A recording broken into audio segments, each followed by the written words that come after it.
निज्जर जो है, मैं आपको दो बातें बताऊं। जो मेरे ग्रैंडफादर के किलर थे, असैसिनेशन जिन्होंने किया था हवारा, उसका राइट हैंड ये निज्जर था। जितना ये क्राइसिस बढ़ेगा, इफेक्ट कॉमन मैन को होगा। ये खाई इतनी गहरी हो जाएगी तो फिर इसको भरना मुश्किल हो जाएगा। मैंने कल ही प्राइम मिनिस्टर साहब को लेटर लिखा था। ये लेटर था भी जो हमारे वहां पे स्टूडेंट्स हैं, पहला फिक्र हमें उनका है, जो तकरीबन 7 लाख का नंबर है, जिसमें से 5 लाख पंजाब के लोग हैं। वो किस तरीके से वहां पे गए हैं, यहाँ पे अपनी जमीन बेच के पेरेंट्स ने पैसा दिया है, लोन लेके पैसा दिया हुआ है, और वो वहां उनकी आगे पीआर होनी है, आगे उनका वीजा लगना है, इसमें दिक्कत ना आए। और बहुत स्टूडेंट्स हैं जिन्होंने अभी एडमिशन ली है पर अभी वो गए नहीं। अगर उनका वीजा बंद कर देंगे, अगर वहां पे रोक देंगे, तो इतना पैसा वहां पे स्कूल कॉलेजों ने वो जमा करवा लिया है, उसके बारे में बहुत बड़ा फिक्र है पंजाब के पेरेंट्स को और बच्चों को। वो प्राइम मिनिस्टर साहब से मेरी कल बात हुई थी सदन में, और उन्होंने मुझे ये भरोसा दिया भी इस चीज को हम बिल्कुल अच्छी तरह देखेंगे। और दूसरी बात, यहाँ किसी पार्टी की बात नहीं है। अगर प्राइम मिनिस्टर हैं वो तो देश के प्राइम मिनिस्टर हैं, और यहाँ देश की बात है। अब ट्रूडो साहब का जहाज तो वैसे नहीं चला, वो खटारा था, 36 घंटे यहाँ खड़ा रहा। तो अब वहां पे जाके उन्होंने एक जो वैसे तो उनके सिटीजन है, सिख हिंदू मुस्लिम ईसाई कोई भी हो, सिटीजन तो उनके हैं। तो अब वो हमारे पे ये कह रहे हैं भी इनको इंडियन एजेंसियों ने वहां पे मरवा दिया। अरे भाई, निज्जर जो है, मैं आपको दो बातें बताऊं। जो मेरे ग्रैंडफादर के किलर थे, असैसिनेशन जिन्होंने किया था हवारा, उसका राइट हैंड ये निज्जर था। 93 में यहां से गया और इसको वहां पे सिटीजनशिप दी गई।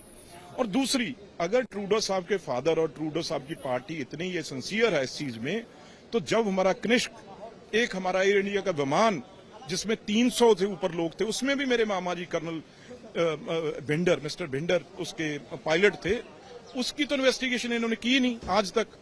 तो दूसरी बात, अब ये जो निज्जर एंड कंपनी है, ये 10 मोस्ट वांटेड जो गैंगस्टर हैं यहाँ पे, यहाँ ड्रग पेडलर है, उनमें से एक था।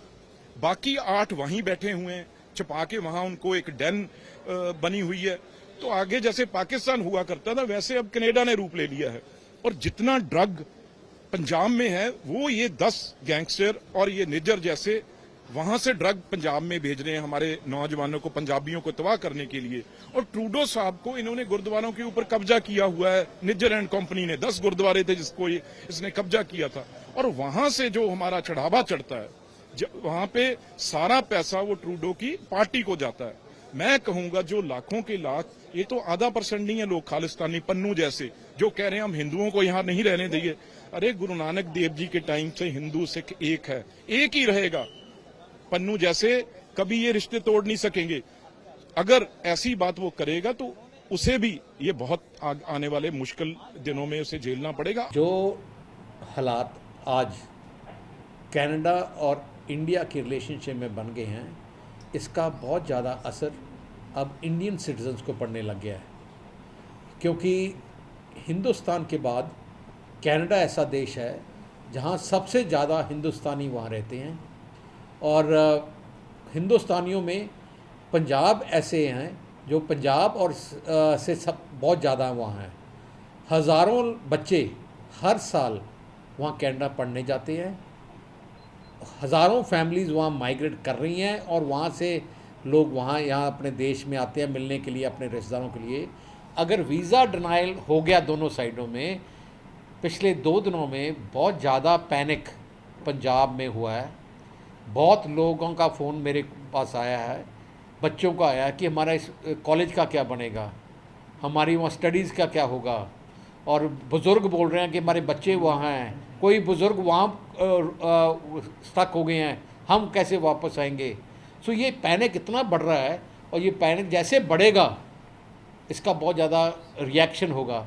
सो मैं रिक्वेस्ट करता हूँ गवर्नमेंट ऑफ इंडिया को कि गवर्नमेंट ऑफ कनाडा और इंडिया ये जल्दी इसका कोई सोल्यूशन, डिप्लोमेटिक सोल्यूशन निकाले, क्योंकि जितना ये क्राइसिस बढ़ेगा, इफेक्ट कॉमन मैन को होगा। क्योंकि ये एक ऐसा देश है कनाडा जहाँ सबसे ज़्यादा हिंदुस्तानी वहाँ रह रहे हैं। ये बातचीत से मामला तय होना चाहिए।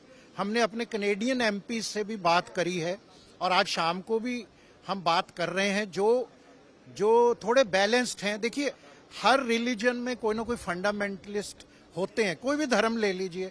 अब उन फंडामेंटलिस्ट्स को हम एग्जाम्पल नहीं बना सकते कि सारी कम्युनिटी उनके 99.9% तो they are okay in every religion. इस मामले को जो इंडिया कनाडा को ना बातचीत से डायरेक्टली बातचीत से हल करना चाहिए और इसको ज्यादा ये वीजा एक्सपेंड करना, ये फिर अपना जो कड़वापन है, डिस्टेंसेस बढ़ेंगे, उसे पंजाब और पंजाबियों को बहुत नुकसान होगा।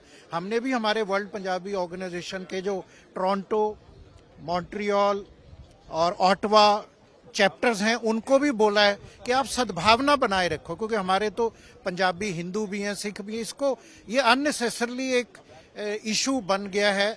किसी 2, 4, 10 लोगों के लिए हम सारे समुदाय को बदनाम नहीं कर सकते और हमें बातचीत के राही डिप्लोमेटिक चैनल से, इवन सेकंड ट्रैक डिप्लोमेसी में हम तैयार हैं रोल प्ले करने को। इसको बात को आगे बढ़ना नहीं देना चाहिए, नहीं तो पंजाबियों का बहुत इसमें नुकसान हो जाएगा और ये खाई इतनी गहरी हो जाएगी तो फिर इसको भरना मुश्किल हो जाएगा।